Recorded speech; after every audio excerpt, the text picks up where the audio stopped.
Good evening. Ah, alam niyo nung bata ako, at about that time when I started to learn about God and about the gospel and about His grace and His forgiveness, I also began to formulate this sort of personal theology sa isip ko. No?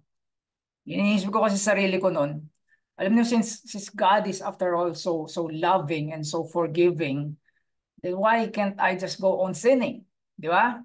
I mean, pwede ko naman gawin kahit anong gusto kong gawin, tapos hihiling na lang ako ng patawad after. Kasi mahal naman niya ako.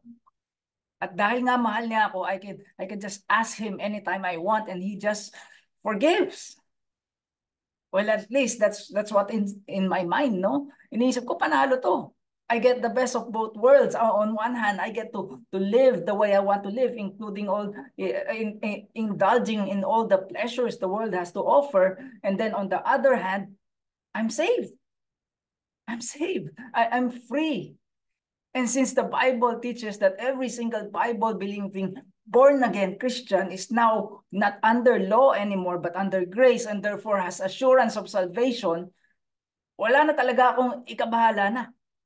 So I don't even have to care about the Ten Commandments anymore since di naman na ako nakatali na dyan. And that's my 10-year-old self, no?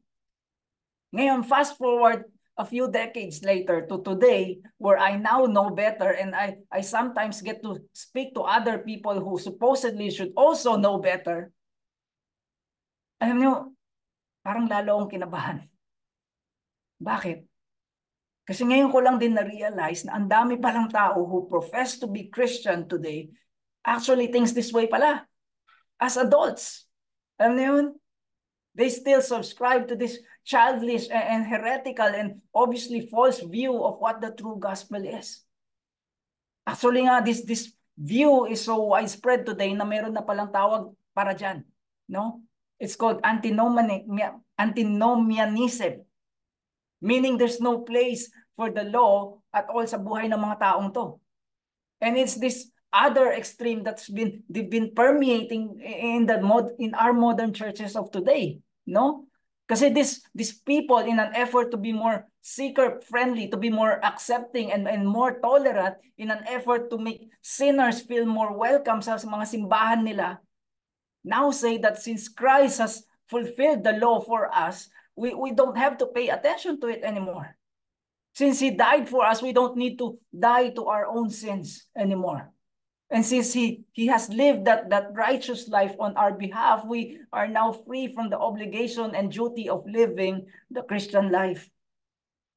At ang mahirap pa dyan is they pick out verses dito sa Galatians as proof text, no? Like ito, for through the law, I died to the law. Or even sa start nitong chapter 5 na, for freedom, Christ has set us free. Stand firm, therefore, and do not submit again to the yoke of slavery. And they use these verses and say, tingnan nyo, faith lang ang kailangan nyo and you're free. So none of these things matter anymore. So you can go on living in promiscuity, you can go on living that homosexual lifestyle. It doesn't really matter since God has already forgiven you. Now this is the exact reason why we don't pick and choose verses to try to fit it into our personal worldview. No? That's why we take the Bible as one single message and not just bits and pieces of it. And the Apostle Paul knows this as he was writing this letter to the Galatians. Because yes, even though this letter was written primarily to address legalism in the church, and by the way pala, maski nga itong word na legalism is sometimes being used in the wrong context, no? Kasi in some people's minds, if you're serious about what the Bible says, kung gusto mong sundan yung mga rules na makikita mo doon, tulad ng Ten Commandments, that's already a legalist. Pero that's not what a legalist is at all. A legalist refers to someone who is like these Judaizers dito sa Galatians, someone who is trusting in their own obedience and their own law-keeping to merit the righteousness of God. At yan yung pinaka-common na issue dito sa mga simbahan natin ngayon. Di ba? Lalo na dito sa Pilipinas where 9 out of 10 people call themselves Christians. Pero kung tanungin mo sila kung saan nakasandal yung pag-asa nila, ano yung unang maririnig mo? It's not like what the hymn says, Jesus paid it all to him I owe. No. Yung unang maririnig mo is nagsisimba kasi ako lagi.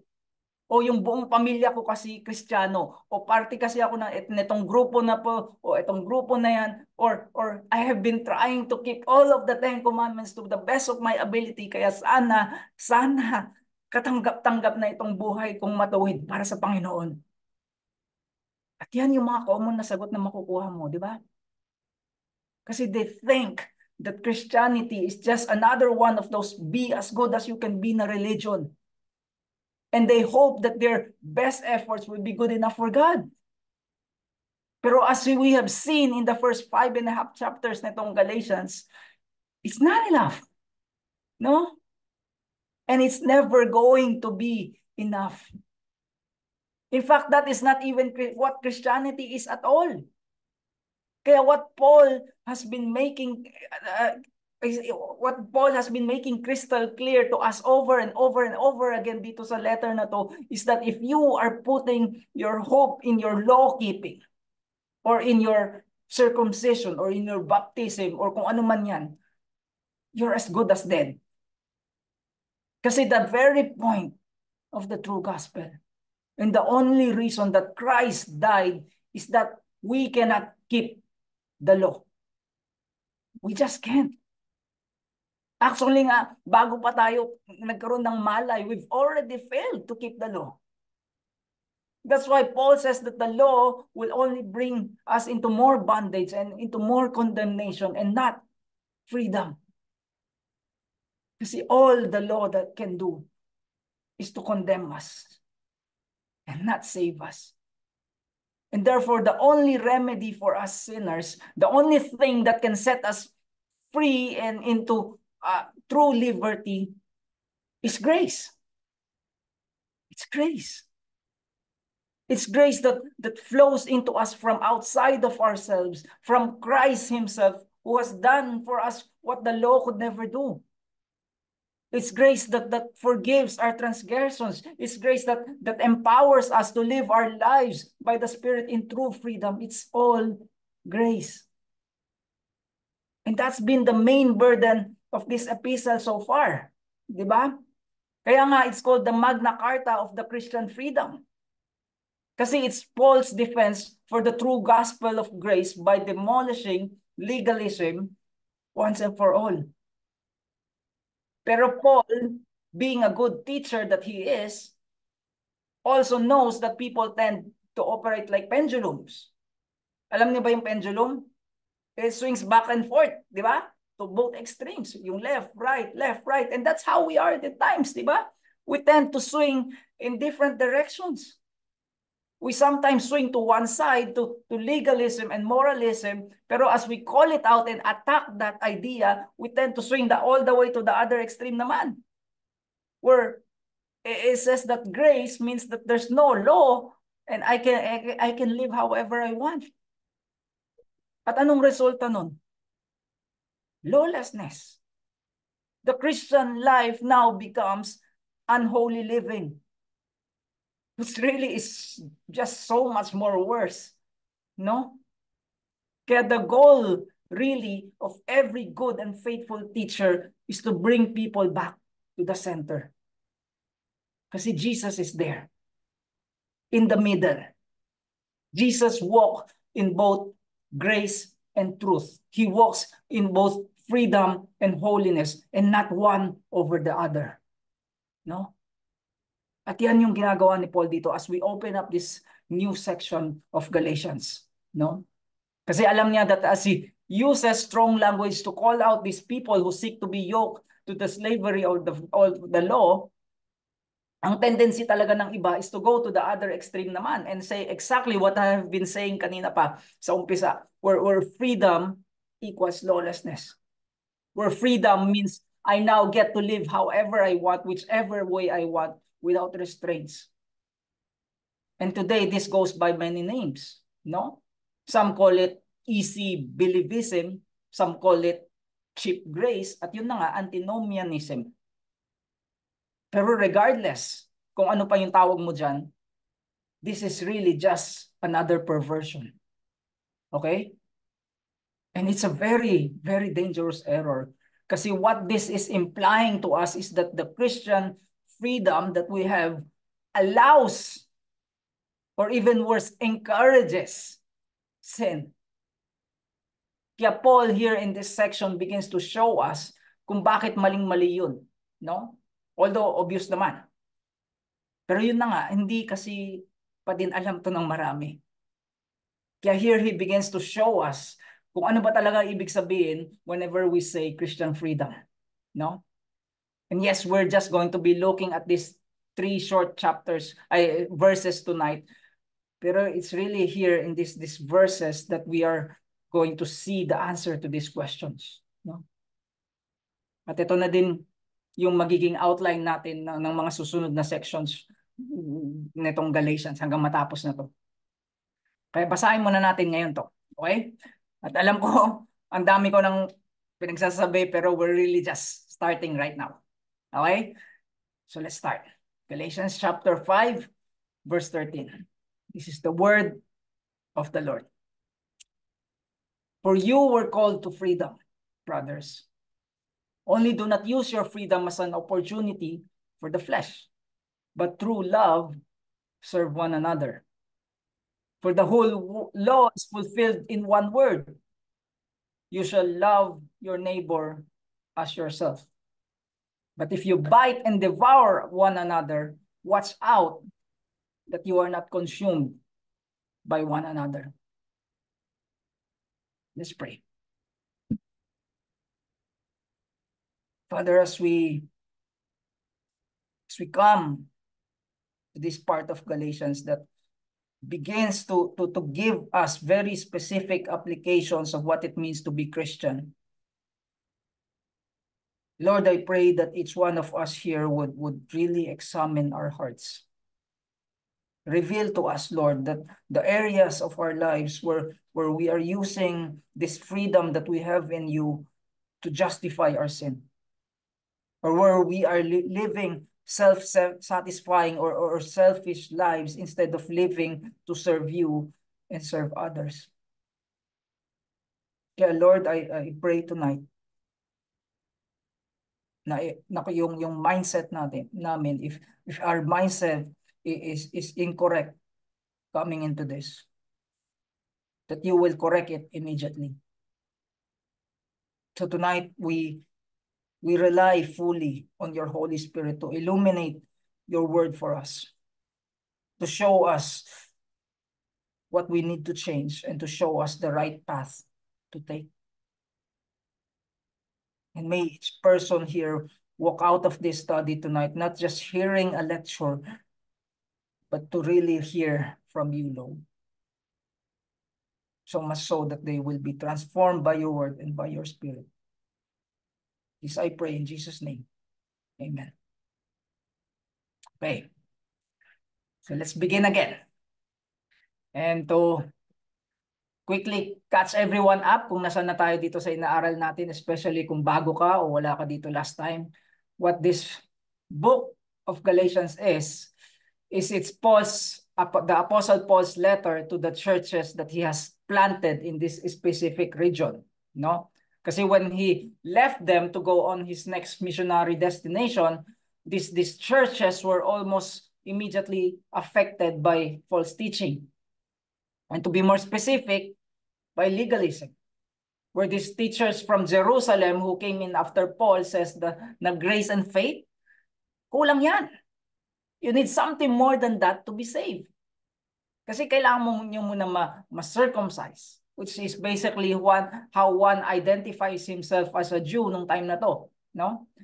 Pero hindi lang yon. Kasi pagkatapos noon, you also need to strictly observe the laws of Moses, which is not just the 10 Commandments, no? But every every bit of the 613 rules and rituals that the Jewish culture has. No? Kaya kung gusto mo talagang masave, sabi nila, hindi to optional. Kailangan mo talagang sundin at gawin lahat to. And then, and only then, can you be saved. Kasi now you can freely add Jesus into your life and his grace into your life and into the equation para may save ka. Which is crazy. Di ba?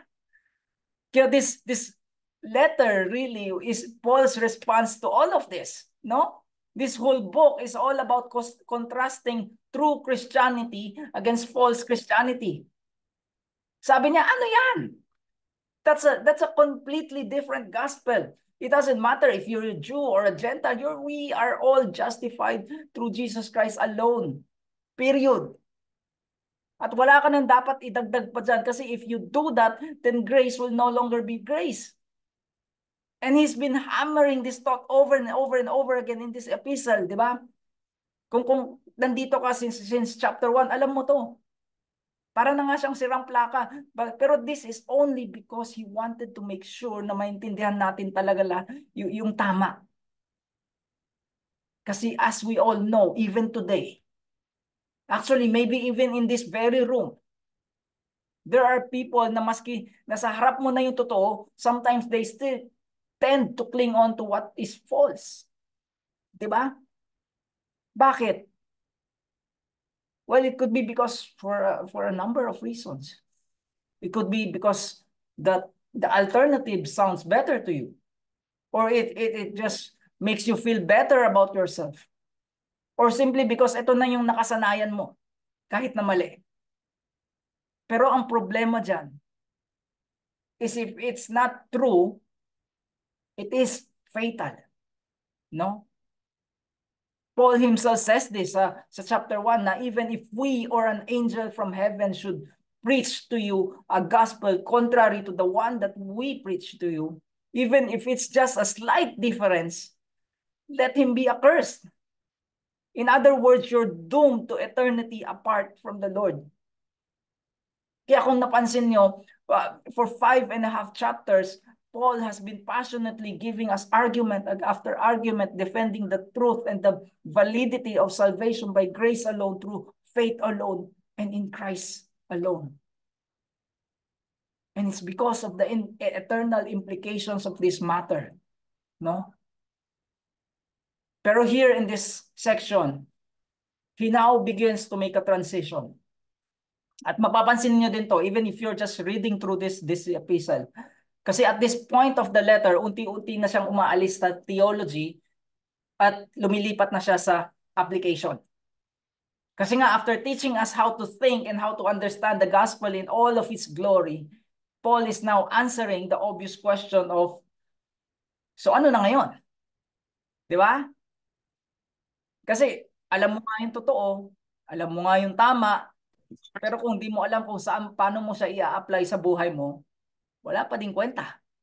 Agree?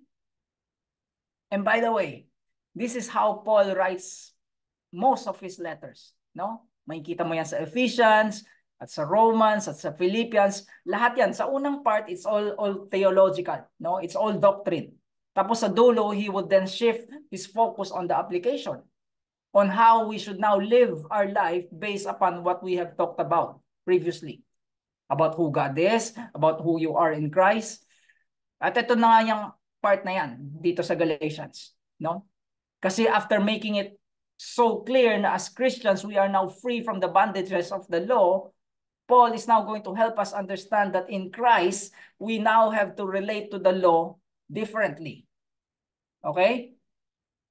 And take note, hindi ibig sabihin nun na totally aalisin mo na siya sa buhay mo. The ceremonial laws and the rituals and the traditions, yes, leave those behind. Kasi those are only but a shadow of Christ before He came. Pero the moral law, the 10 Commandments, hindi magbabago yan. Kasi those are based upon God's character. And therefore, they are eternal. Kaya we should take them seriously. No? Meaning as a newly adopted child of God, you should now also have a new motivation to obey these laws.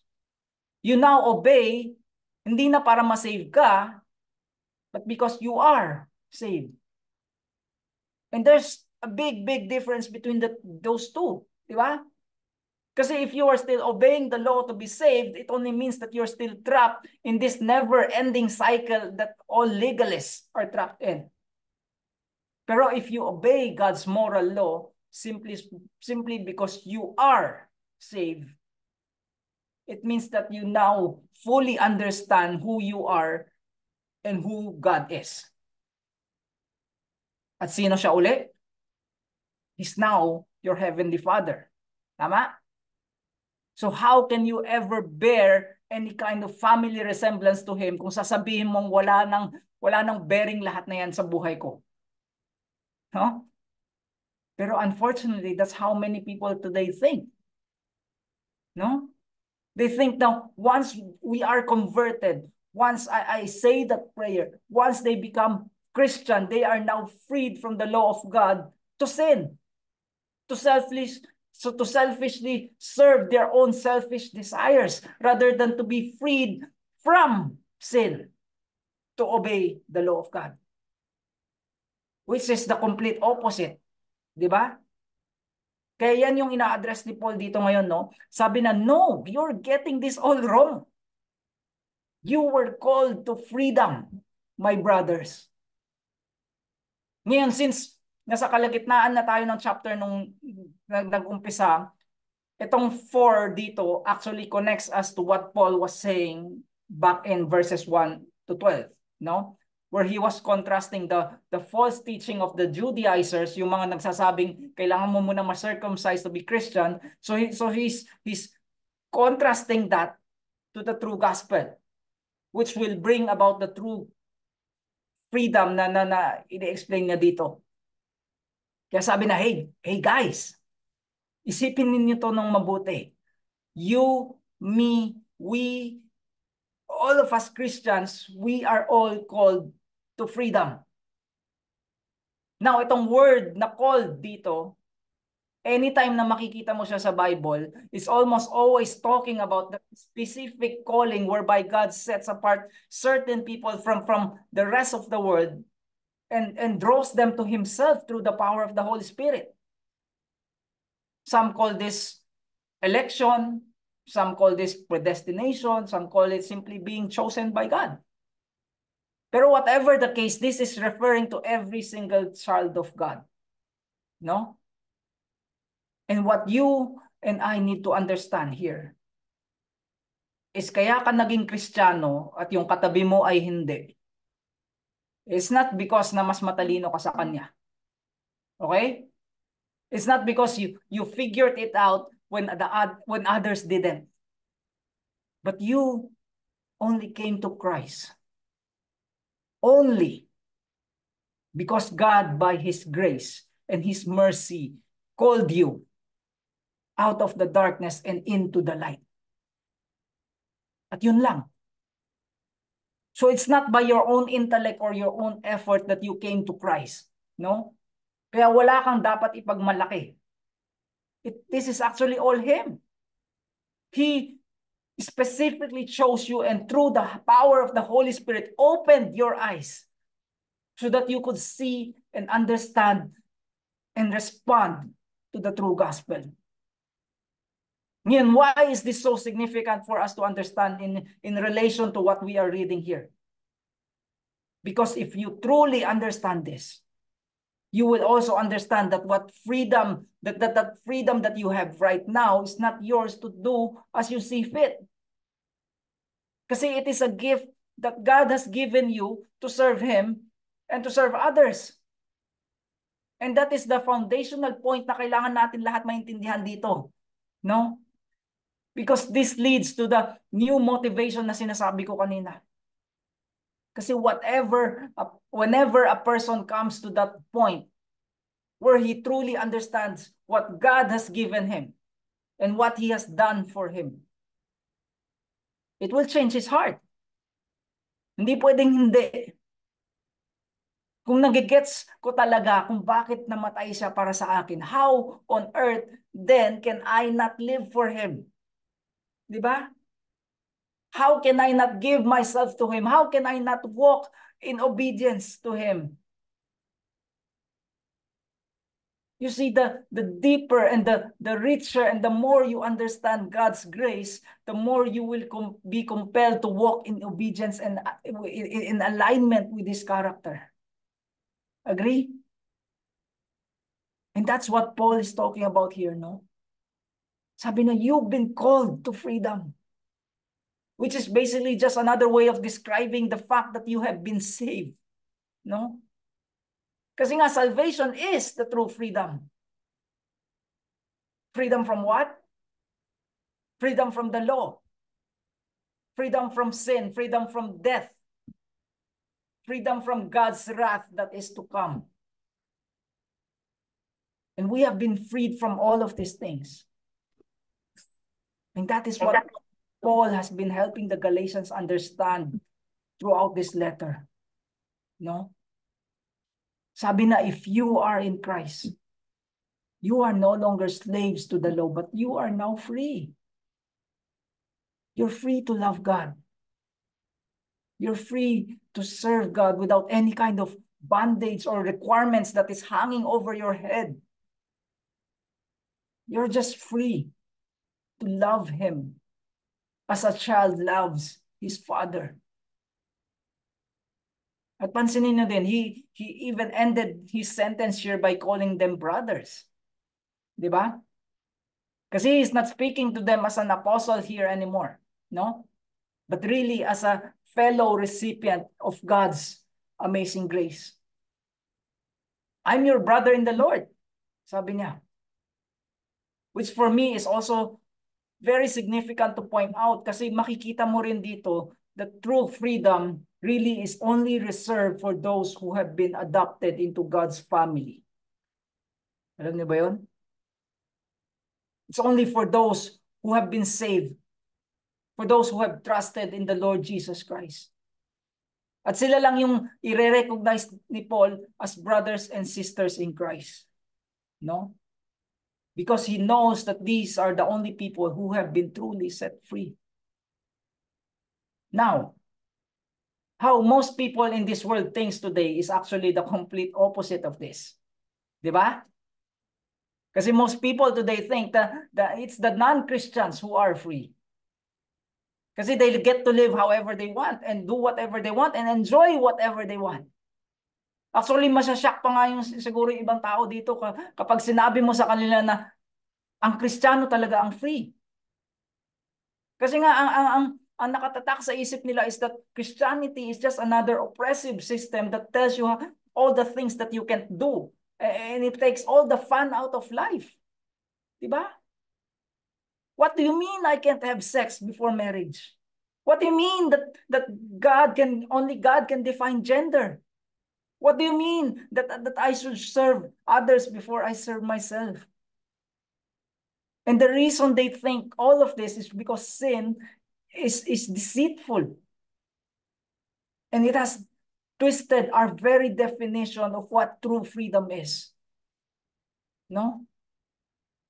Pero makikita mo naman, God here through Paul is making it absolutely clear that it is the true believers who are actually free. And it is those who do not know Christ who are really in bondage because of sin. Bakit? Well, a fish can only truly be a fish within the right restrictions. Tama? Try mo kaya siya ilagay sa lupa. Anong mangyayari? It's going to die. And that's how we are as human beings, no? We only get to live our lives fully when we are within the right restrictions set by God. Because ayaw sa gusto mo, even if you do not acknowledge that He exists, even if pagpipilitan mo na pwede kang tumira sa labas ng tubig, it still doesn't take away the fact that we are all created and designed to have a right relationship with Him. Why do you think the book of Genesis says that we are all created in His image? Diba? Kaya if we go out of that, if we choose to live in sin instead of living within the right restrictions set by Him, guys, that's not freedom at all. It's actually bondage to sin. Kasi left to ourselves, we really can't help ourselves except to sin more. Tama ba? Kaya nga, ang term na ginamit ni Paul dito is we are slaves to sin. No? Because like it or not, we are all addicted to sin. And I don't think there's a single worldview out there, kahit gaano pa yung kaliberal, who will say to you that an addict is a free person. Tama? It's actually the opposite. And Jesus relates to us this exact sentiment sa John 8:34, no? Sabi na, truly, truly, I say to you, everyone who practices sin is a slave to sin. Kasi nga true freedom can only be found in Jesus Christ and no one else. Kaya if you are here tonight, at sa loob-looban mo, you feel that this is all so burdensome. To have to give up your sinful desires, to have to love God and to love others, to if even just the very idea of it is actually burdensome para sa iyo. Well, I'm only here to tell you that it's only because you need to be born again. No? You need to be born again. Because we are not born free. We were born as slaves to sin. And the worst part of it all is we love our slavery, even though it will take us to hell one day. Kaya maski sino ka pa, we all need a new heart. Tama? So today, coming into this, and you have never placed your faith and trust in Jesus Christ, gusto ko lang sabihin sa inyo yung sinasabi ni Paul dito.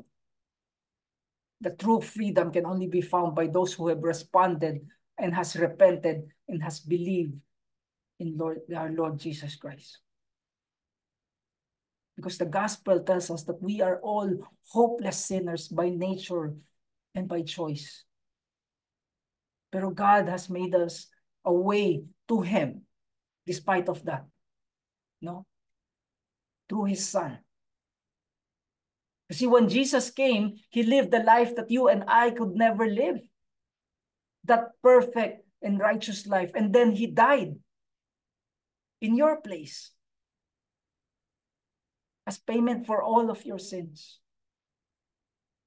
And the greatest part of this is that in this great exchange, He will also give you His righteousness, His perfect righteousness for your sin. If you will believe. If you will respond and repent, not just of your obvious sins, but of your self-righteousness as well. And this is the reason why, at this very moment, you or anyone else in this world, for that matter, you can have that freedom from sin and slavery that we are talking about here. No. Just acknowledge that you are this wretched sinner before God. And believe that Christ died for you and call upon Him as Lord. And the Bible says that you will be saved. You will be saved. You will be set free. Friends, freedom is found in one name and one name only, and that is the name of Jesus Christ. Jesus who says, "Come to me, all who are weary and burdened, and I will give you rest." Jesus who says that I am the way, the truth, and the life, and that no man comes to the Father but through me. Yeah, if you would only come to Him, today could be that day of freedom for you too. Okay? Now, after showing us this freedom that we have in Christ, Paul then continues on to explain to us kung para saan ba talaga to. No? And he starts off with the negative. Sabi niya, only do not use your freedom as an opportunity for the flesh. Kasi alam nga niya yung tendency ng tao. No? Alam niya that once our selfish minds and our selfish hearts hear the word freedom, ang una talaga nating iisipin is, okay, great. I'm now free to live however I want and do whatever I want. Which is obviously a distorted view of everything. No? Kaya before anything else, Paul is immediately addressing this false understanding here. And perhaps nga ito na din yung ginagamit ng mga kalaban niya dito, no? Siguro sinasabi nila, tingnan niyo si Paul. Nung pinagsasabi ng freedom from the law. So ibig sabihin, pwede mo na ngayon gawin kahit anong gusto mong gawin since saved ka na naman. Now, in case you don't know, this is the same kind of criticism that Christianity faces even today. No? Pero minsan di mo nga sila masisisi kasi nga actually there are people like these antinomians na sinasabi ko kanina who are teaching this exact thing. Pero it is all based on this false understanding of what the true gospel produces. No? Kaya nga kinaklaro agad ni Paul to para sa atin lahat dito. Sabi niya, no. No. Yung freedom na binigay sa'yo is not to be used as an opportunity for your flesh. At ano ulit yung flesh? Well, it's that sinful nature of yours that we are all born with. John actually gives us a picture of this in his own epistle. No? Sabi na sa 1 John 2:16, for all that is in the world, the desires of the flesh, the desires of the life, the pride of life, it is not from the Father, but it is from the world. At ito yung pinakapunto ni Paul dito. No? Sabi na, nakikita niyo mga to? All these worldly and sinful things that your flesh desires. God did not give you that freedom as an opportunity to indulge in those things. So don't do it. Don't do it. Don't fall for that lie. Now, itong word na opportunity is also kind of interesting. Is an interesting word to use. No? Kasi this is actually a military word that is used as a launching point or a base of operations to launch a military attack. So what Paul is saying here is, do not allow your freedom in Christ to become your excuse for sin. Do not let your freedom in Christ to become that entry point to let sin into your life. Kasi by doing that, you not only misunderstood the whole point of God's freedom, but that sin that you allow in is going to dwell in you and strengthen inside of you and eventually take over your entire life. And James will take this even further sa kanyang epistle. Sabi niya, but each person is tempted when he is lured and enticed by his own desire. Then desire, when it is conceived, gives birth to sin. And sin, when it is fully grown, brings forth death. It brings death. So why on earth would any genuine Christian pursue death? Diba? Why would we pursue slavery? Why would we say that I'm free in Christ, so now I can do whatever I want and sin against the Lord freely? Walang sense. Tama? Kasi nga, it's a perversion of God's design. Kaya as we rejoice in the true gospel of God's amazing grace, as we rejoice in being free from legalism, in being free from the bondage of the law, to have to do this or to have to do that in order to be right with God, we also have to be careful not to swing all the other way to the other side, no? And equate freedom as sort of a license to sin. Listen to this. Freedom in Christ is not freedom to sin. Okay? But rather it is the freedom to not sin. Kaya do not use your freedom as an excuse for your sin. Kasi that freedom that you have is not for you. Narinig niyo yun? It's not for you. It's not given to serve your selfish desires. So para saan? Well, the reason you or any Christian in the history of the world, for that matter, the reason you have been freed in Christ is for you to serve God and to serve others. At yun, no? You see, before Christ, you have no other ability but to serve yourself. Why do you think that God says that even your righteous deeds are like filthy rags? Diba? Kasi even the good things that you do is tainted by selfishness. Kasi you like that it makes you feel good about yourself. That's why you do it. Because you get something from it. Pero now that you have a regenerated heart in Christ, now you are empowered by the Holy Spirit to walk in freedom from the flesh. You can now walk in a matter worthy of your calling to which you have been called, as Paul himself will tell you dito sa Ephesians 4. At ano yung calling ulit? Anong calling ulit yan? You were called to holiness, to treat each other with humility and gentleness and patience, to bear with one another in love. And that's the intended purpose of your freedom, no? Not as an opportunity to indulge in your flesh, but rather to serve God and to serve one another in love. And that is the key word dito, no? The motivation of every Christian's heart is and always should be love. Because knowing and fully understanding what Christ has done, it now motivates us to walk in the same manner as Christ loved us. Kaya we should love one another.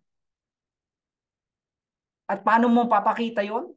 In a real and practical sense? Paano? Sabi dito, it is to serve one another. To serve one another. Now, itong word na serve is actually translated as such because it just makes the most sense in our modern English vernacular. No? Pero pag tiningnan mo talaga yung original Greek nito, that word, the word that was used here is actually slave. Alam niyo ba yun? So what Paul is literally saying to us here is even more extreme than serve, the way we understand serve. No? He is saying that we should become a slave to one another. Bakit? Well, it's also a very strong way of telling us na as a Christian, you don't live for yourself anymore. Kasi your life is not your own, it's Christ. So the very purpose of your life now is to serve Him and to serve others. At yan yung sagot sa Miss Universe na tanong. Di ba? Anong purpose ng buhay mo? What's the purpose of your life? Well, for a true Christian, wala na dapat ibang sagot dito. No? The only correct answer is to serve. To become slaves of one another. Because that's what we are called to do. At bakit natin dapat gawin yon? Well, kanina pa dapat tayo titingin, kundi kay Jesus. Diba? And look at the example that He sets for us to follow sa Philippians 2. Have this in mind among yourselves, which is yours in Christ Jesus, who, though He was in the form of God, did not count equality with God a thing to be grasped, but emptied Himself by taking the form of a servant, being born in the likeness of man. And being found in human form, He humbled Himself by being obedient to the point of death, even death on the cross. And this is the perfect example of why we have been given the freedom that we have. No? It's not to serve ourselves, but it's really to serve others. To serve the Lord and one another. And our model for this is none other than our Lord and Yes. Savior, Jesus Christ. You don't. Friends, Christian, the reason He saved you and has given you the freedom that you have today is not so that you can lift yourself up, but it's really so that you can die to yourself and give yourself away to serve others. Which is the complete opposite of verse 15. Di ba? Laktaw muna tayo sa verse 15 kasi gusto kong makita ninyo yung contrast nito. Verse 15 says, but if you bite and devour one another, which is watch out that you are not consumed by one another. So after inilatag sa atin ni Paul kung paano ba talaga natin dapat intindihin at i-apply itong freedom na ibinigay sa atin, that it should be about loving and serving one another, he now gives the opposite picture of biting and devouring one another. And these two Greek words that were used to paint a picture of wild animals attacking one another to survive, no? And to see kung sino ba talaga ang hari o sino ba talaga ang mas malakas.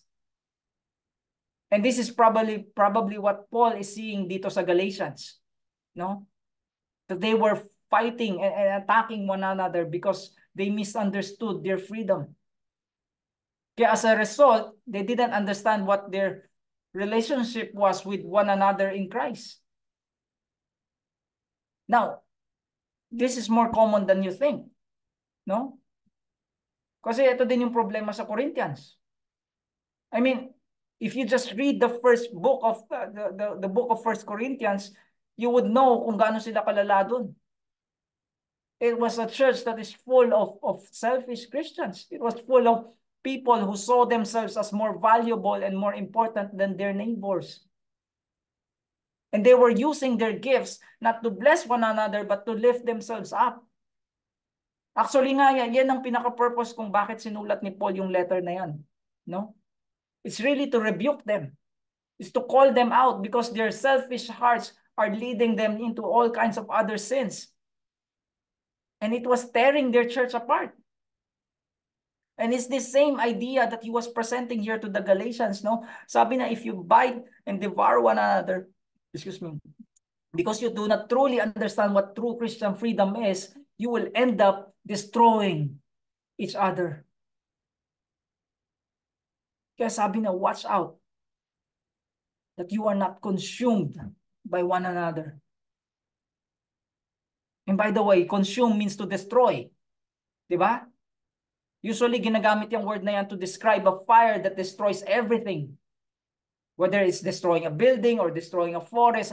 Alam niyo yun, it just eats up every ounce of energy that is in its path. And that is the picture that Paul is painting for us here. No? Sabi na, if you are selfish, if you live according to what your flesh dictates, you will consume one another. And perhaps you have been a part of this. No?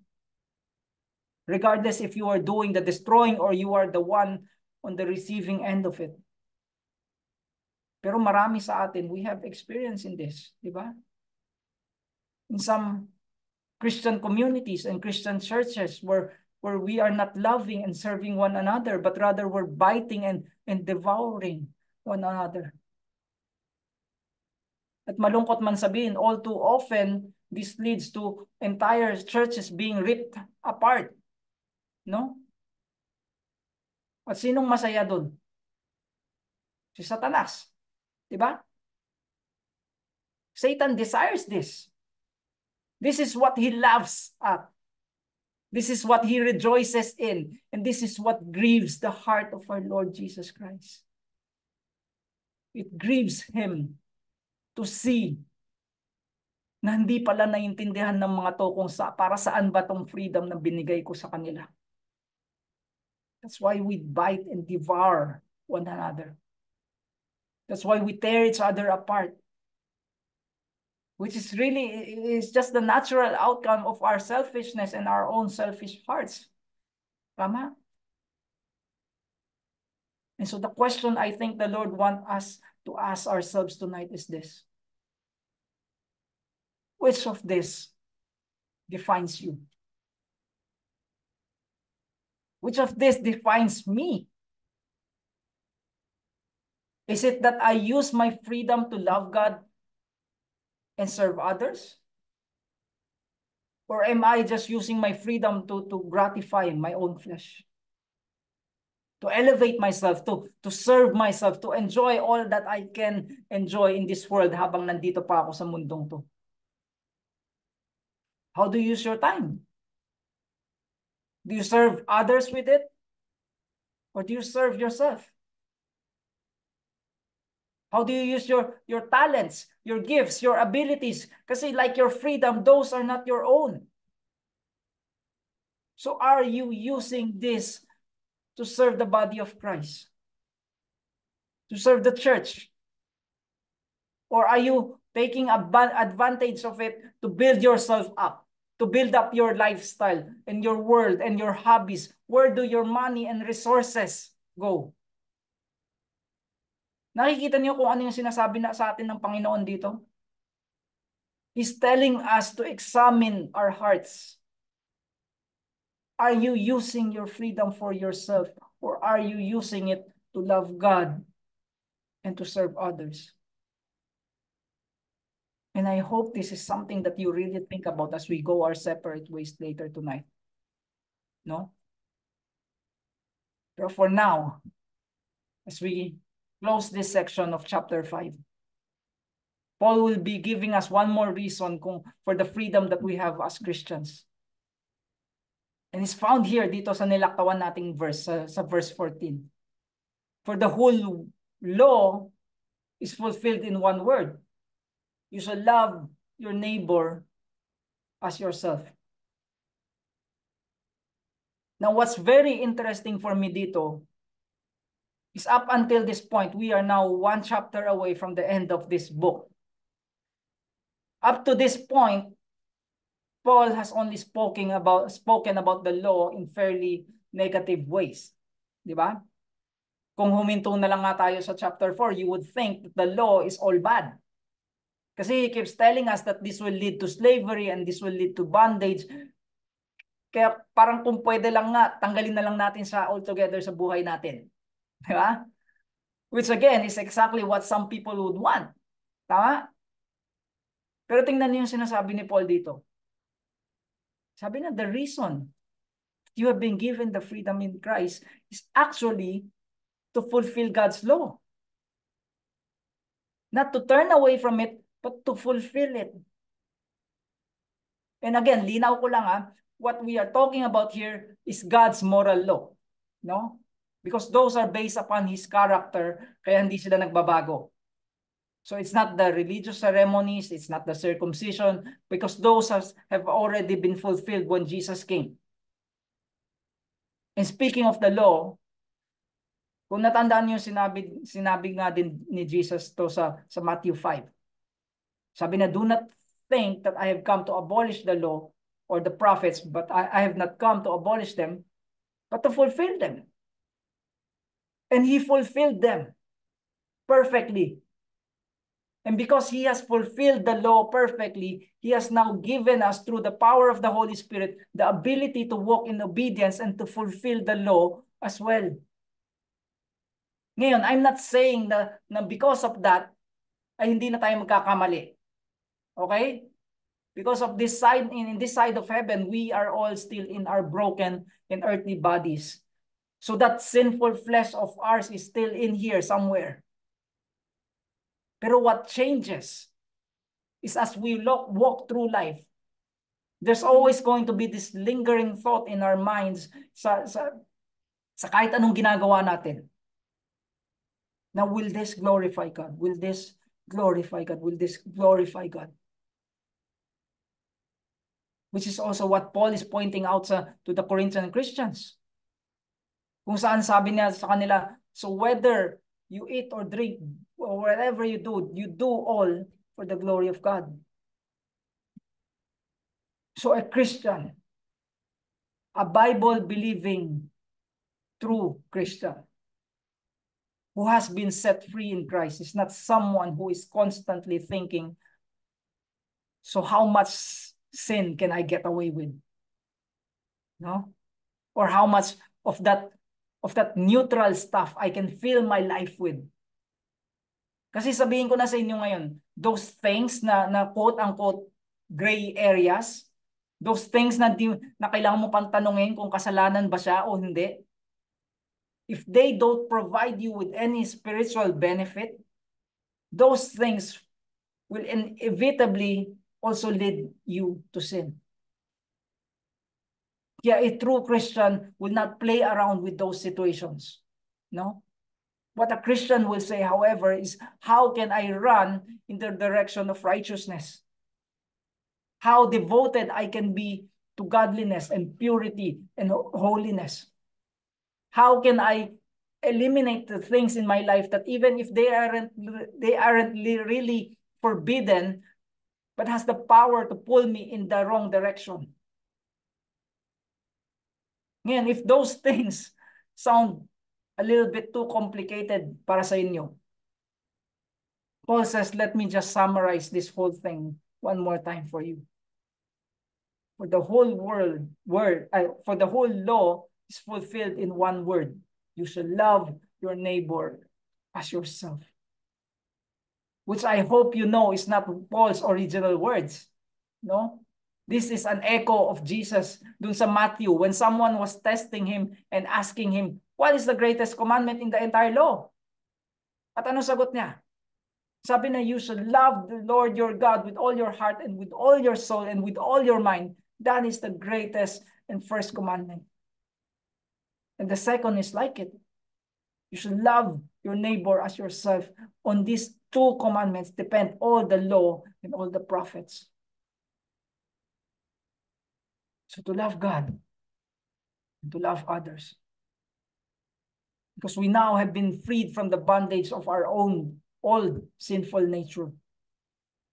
So from having to look at the law as an external force, from the law which used to be a list of things that I don't want to do because my heart was wretched above all things. Now this law has gone inside of us through the power of the Holy Spirit to the point na hindi ko na kailangan ma-remind nito. No? Because what the Holy Spirit inevitably produces is love. And it's that love that is being poured out in us and that allows us to love our neighbor as if he or she is you. Ngayon, tanong, who is our neighbor? Who is our neighbor? Kasi may narinig ako, ang tinutukoy daw dito ay mga kapwa Kristiyano. No, it's not. It's not. And Jesus also gave us a clear understanding of this. No? Kasi nga, meron din nagtanong sa kanya nito. Dahil gusto ng mga tuwiran kung sino ba talaga ang mga kailangan niyang tulungan. And Jesus answered him with the parable of the Good Samaritan. Now, we're not going to go into it, no? Kasi wala na tayong oras. Pero what this parable is essentially saying is that your neighbor is anybody that God places in your path, in the path of your life. So kung nagtatanong ka ngayon, who is my neighbor? Well, yes, it could be that friend that you are thinking about right now, which is great. But it could also be an enemy. Someone who has hurt you or has taken things from you. Maybe it's that annoying coworker that you have to sit next to every day sa trabaho. And as you struggle to understand them, as you struggle to love them kasi hindi mo talaga maintindihan why they live the way they do. Friends, know that God has put you there to be their neighbor. Now, this could also be your literal neighbor, no? That person that lives next to you or across the street from you. Maybe it could be that family member that's really hard to love. Or maybe it's that business rival or government official that is always trying to take advantage of you. Nagigets niyo yung point ko? Your neighbor is anyone and everyone you come across with. And know that this is your calling as a child of God, to love them and to serve them just as God loves you. Friends, there is no greater calling than this. So to end, how are we using our freedom?